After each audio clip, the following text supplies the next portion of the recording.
anything can happen within seconds. Everything could change. Previously on Living Off-Grid.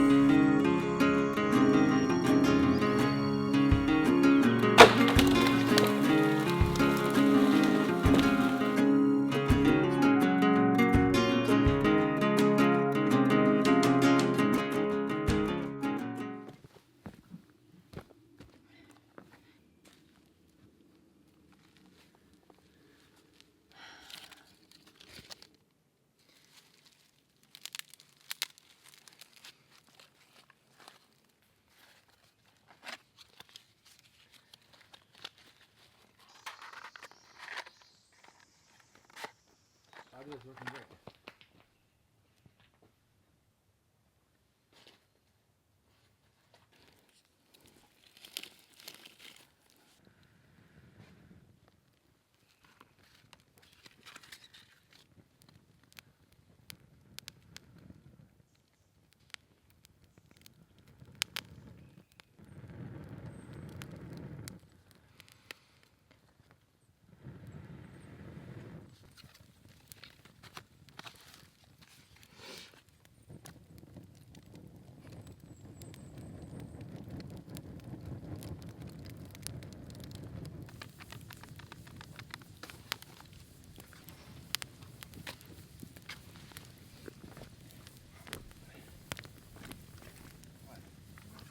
We had a very busy day ahead of us, so right when I got the fire going, we went straight to work. We had to make some wooden horses to help us cut the lumber better, and then started working on our foundation. Good morning. Good morning. Let's get to work. I have to ask you an aesthetics thing though. All right. Okay, so I'm gonna make everything level and everything solid, and we're gonna have a good life in this yurt. Okay, Yes. but you need to tell me how high you want the platform at its highest point. So what's the largest amount of gap you want beneath the platform for storage and airflow and things like that? Didn't we say 3 feet? We can do 3 feet, but I should probably show you what 3 feet looks like so that you can really just do a real world look. And does that make sense? And because here at the low point, that's where the 3 feet's going to be. And as it goes higher up ground, the gap will get less and less. Yeah. Yeah, show me what 3 feet look like, but I think about 3 feet is what we talked about, so. Okay, what's with all these little gnats? I know, they're everywhere. The camera probably can't see, but there's like probably 30 gnats around us right now. So you think we're hard workers, we're actually not. We just have to stay moving to keep the gnats off our eyes. You know, that's our center. Yeah. And this right here is half the diameter of the yurt, 15 feet. The yurt's 30 feet. So this is where it's going to come out to the actual circle for the yurt. But then we're going to have the deck. 5-petal deck. It's going to go outside of that later. But for now, the yurt will come to here. Is that okay? Yeah. Okay. Now, if you wanted 3 feet, okay, that's 3 feet tall. Okay. Is that too high? No, I think that was perfect because it gives us enough space underneath for wood, and you want it to be high so then it levels out on the other side. Correct. And I think having good airflow underneath is really important. And I think if there's more space, then the less like mice and rats and martins that we're going to attract, because they'll be so open and it would be harder for them to hide in there. So I think 3 feet is perfect.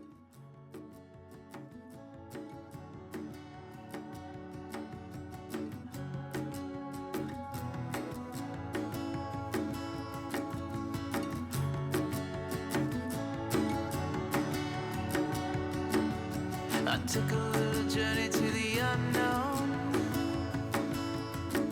Well, I came back changed, I can feel it in my bones. I fucked with forces that our eyes can't see. Now the darkness got a hold on me. Holy darkness got a hold on me.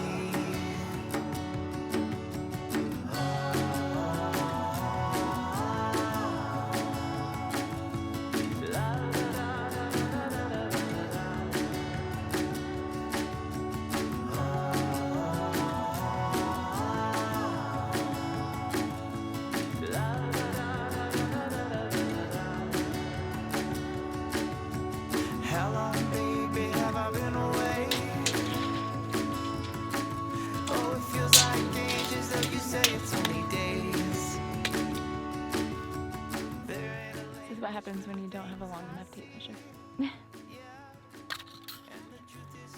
1 fathom, 2 fathom, 3 fathom, 18 feet, 24 feet, 30 feet.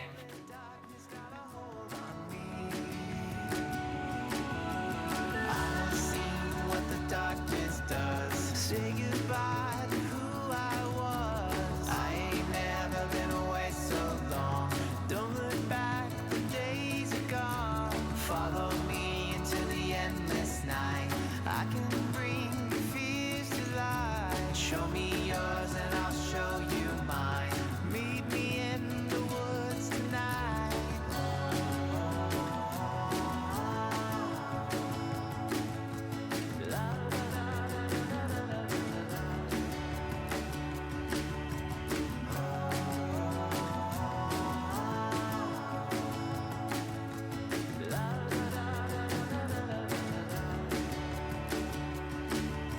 The truth is stranger than in all my dreams. Holy darkness got a hold on me. I have seen what the darkness does. Say goodbye to who I was. I ain't never been away so long. Don't look back, the days are gone. Okay guys, got it all laid out. Making some progress. Now let's go eat some lunch. What are we having? Mexican food. Mexican food. Yes, burritos. Since I've been a kid, one of my favorite foods on the planet has been these Asian pears. There's many different varieties. I can't wait to get the fruit trees planted so we can grow a wide variety of the Asian pears.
So good. Is yours good? Fantastic. Muy deliciosa. So while Jake and I are sitting here eating, I'm gonna cut to some footage of some really awesome stuff that we got yesterday. So go check it out. You're gonna love it. We are calling our property Blackfish Hollow, or Mach Inu in Kwakwala. I've wanted to see whales since coming to the island. It was evening time, our day was almost over, and our neighbor spotted spouts way out in the water. Okay, so we were going to retire for the night, and then our neighbors, the Petersons, saw some spouts out in the water with the eagle eyes that they have. And we saw some whales, orcas or something, so they said let's go on our boat and try to stay a safe, legal distance away. What do you think? Yes.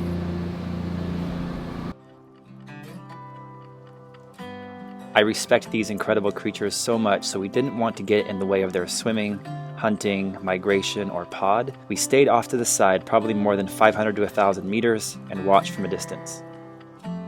Did you see him? Just the fin. It's Only a big the old, fin.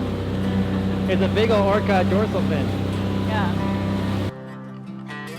There were several babies and adolescents, and what looked like 2 large males in the front and the back of the pod as teachers, investigators, and security. I had my DSLR, zoom lens, and external mic ready and was hoping to pick up some of their beautiful sights and sounds.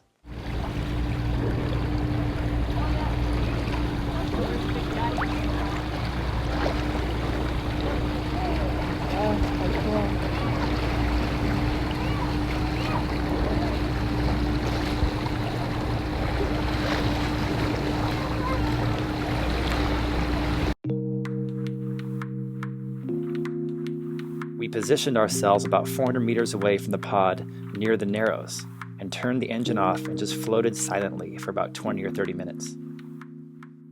That's pretty cool. They're like right up on shore there. Getting the belly rub. Here comes Big Daddy. Toward us? Where's the big daddy? Those must be just humans over there. Yeah. Yeah, I think they're teaching them how to hunt. For sure, yeah. We're seeing school in session right now. Oh, look at that.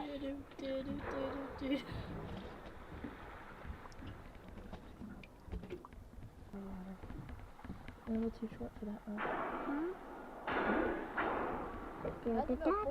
Oh, such a cool sound. Nice. Little flip. That was cool. That's such a cool sound. Yeah. There's 4 babies there.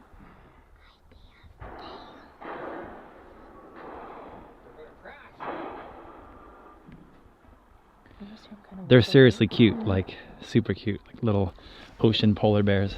Or not polar bears, but pandas. The large male with enormous dorsal fins submerged several times, and we hadn't seen him for at least 10 minutes. We were watching the babies hunting, learning, and exploring when out of nowhere, Big Daddy emerged to check us out. Did you get that one? Yes!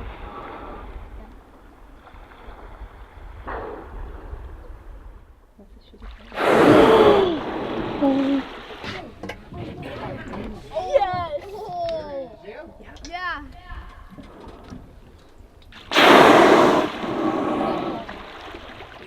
What?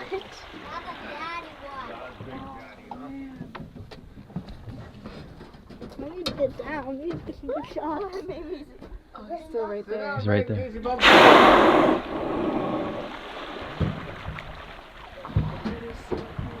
I think Everyone in my way. Oh, look at them all. Top quality content. That big one scared me.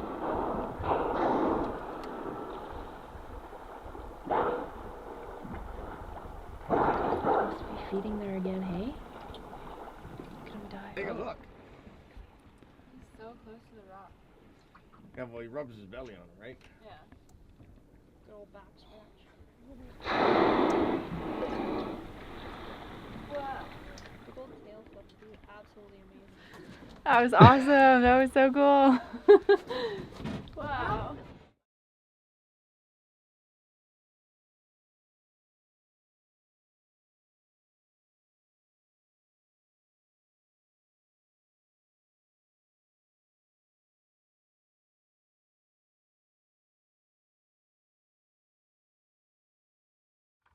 I'm digging your look, babe. What's wrong with my look?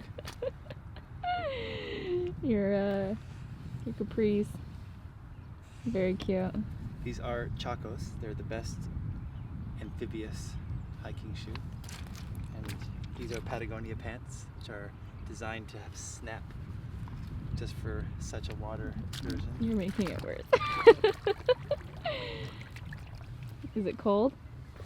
Yes, but when you're harvesting seaweed, you're not supposed to pull the whole root or plant away. We want to sustainably harvest, so you should have a knife and then leave the root and just cut the top half, and then it can continue to grow, and don't decimate one area. You know, scatter it around and sustainably harvest.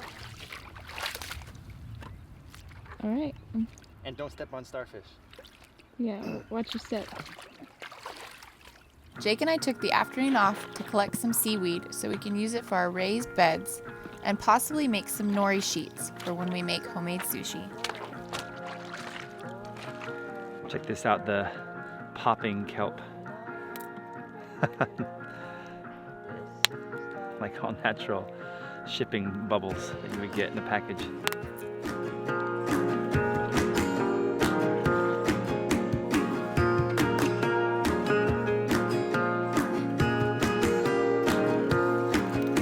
The sound it seems to go, I don't even care.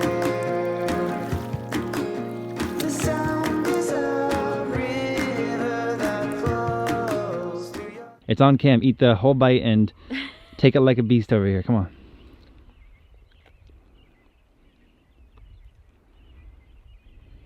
Swallow it.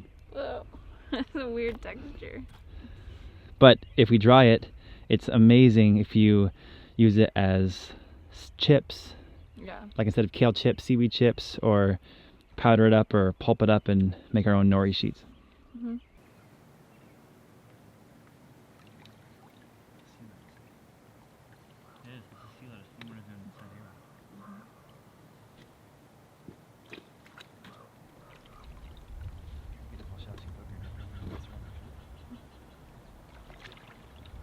We're here at our gardens. Yes. The soil is looking a little dry because it hasn't rained in a couple days. Yeah. But it's supposed to rain either tomorrow, the next day, or the next day. You never know. Yeah. I'm going to just spread the seaweed out on the soil, maybe mix it in a little bit, and then let it just break down over the next couple months. Sounds good. And then what else are we doing? We're going to plant some seeds. Yeah. We have some really valuable seeds coming in that we want to plant. But we have some seeds that we've had stored for quite a while that we want to just throw in the raised beds and see what happens. So, Yeah, just kind of see. are you guys interested in what seeds we're going to plant today? Oh my god. We'll show you. Okay. You guys first.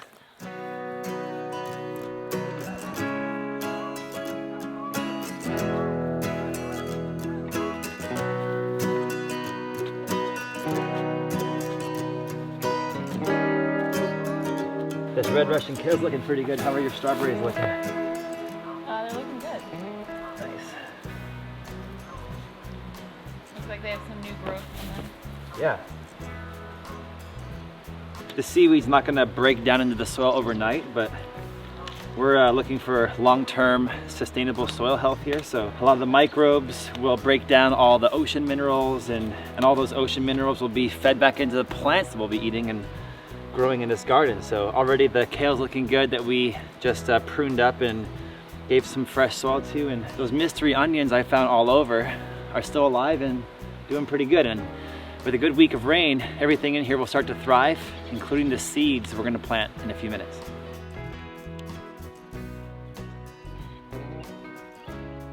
I'm going to put some leeks and some onions here. I'm actually kind of confused as to what to plant what month or what week.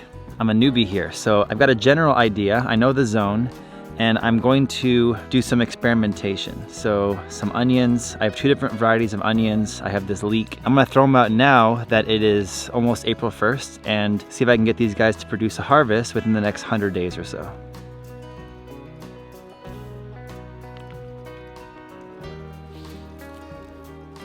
I think you're gonna win this friendly competition, don't you?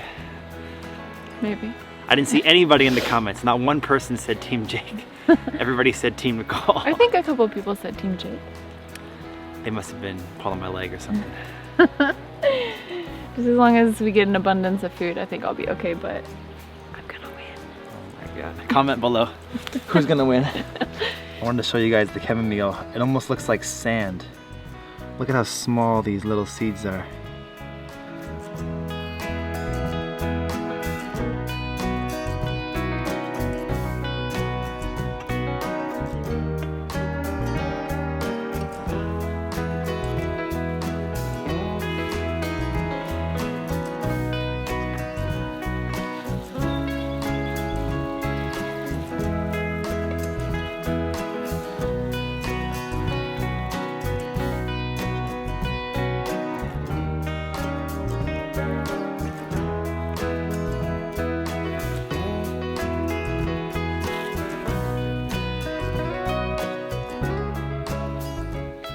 Okay, so real quick, while Jake is watering his garden bed, I'm going to tell you what I planted in my bed. I got some onions, I got some bee-friendly wildflowers. I am a sucker for flowers, especially edible ones, and herbs, so I planted a lot of that. I got some purple broccoli, purple kohlrabi. I have some lavender, lemon balm, chamomile.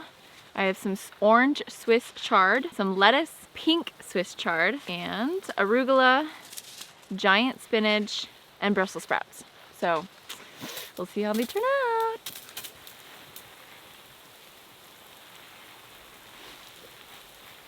Oh god. Oh shit. What did you do that for?